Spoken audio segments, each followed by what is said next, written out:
O mistério de Belicena Vilca. Novela mágica. Por Naimrod de Rosário. Coleção Espada de Tarsis, O mistério de Belicena Vilca por Naimrod de Rosário, primeira edição argentina. Córdoba, 2003. Ilustração da capa do autor, livro de edição argentina, primeira edição artesanal.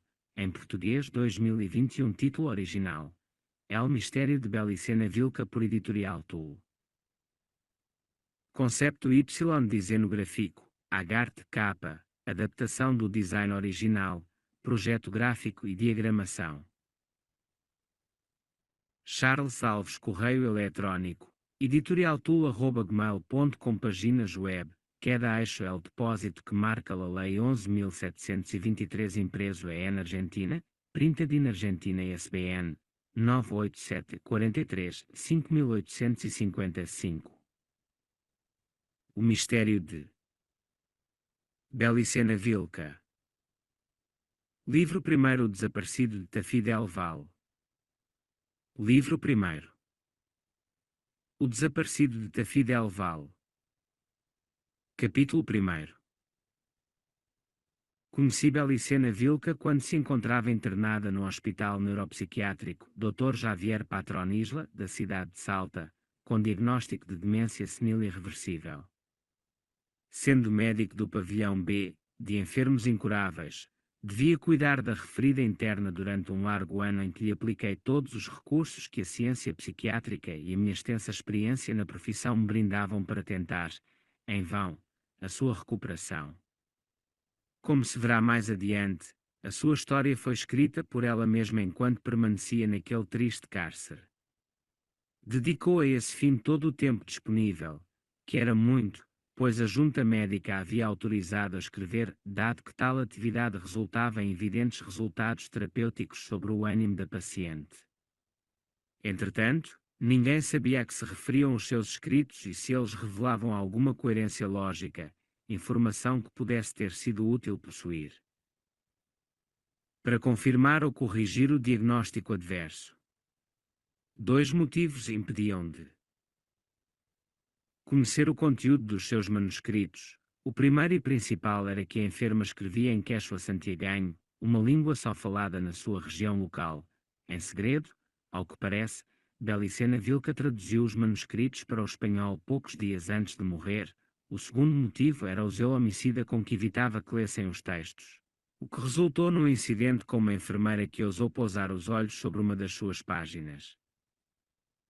Mas, como o que interessava era mantê-la tranquila, e a escrita contribuía para a entreter nesse estado, optou-se por não contradizer os seus maníacos desejos e permitiu-se-lhe ocultar os manuscritos numa pasta da qual ela não se separava em nenhum momento. Não obstante, parte da sua história foi-me relatada por ela mesma enquanto durou a sua convalescença, seja mediante largos monólogos a que a psicanálise a levava, ou mesmo involuntariamente, quando o tratamento de narcose a deixava num pesado torpor durante o qual, no entanto, a sua atividade oral nunca cessava. Naturalmente não podia dar crédito às suas declarações, não somente por sua condição de enferma mental, mas pelo tom das mesmas.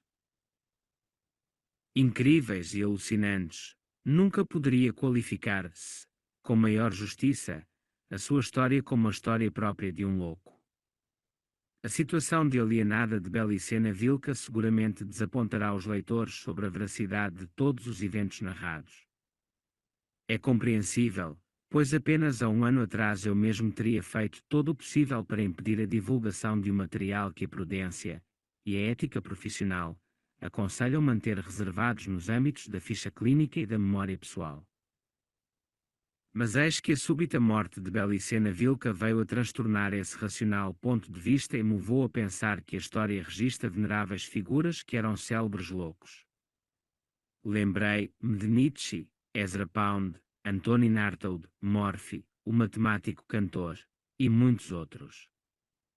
Pensei que aqueles famosos apresentavam quadros de esquizofrenia aguda, como a minha paciente, o que significa que a consciência se acha fragmentada, mas não dissolvida, e podem, eventualmente, produzir estados de lucidez temporal quando a conduta é mais ou menos normal. Disse a mim mesmo que se Cantor elaborou a genial teoria dos números transfinitos no manicômio, e se Nietzsche durante os seus 10 anos de internato podia citar Homero, Empédocles e quase qualquer clássico de memória, em grego antigo, era possível, numa medida infinitamente menor, que o relato de Belicena Vilca fosse em parte verdadeiro. Claro, esse silogismo, aparentemente inconsistente, surpreenderá o leitor, mas isso tudo eu pensei. Muito depressa, porque Belicena Vilca tinha sido assassinada.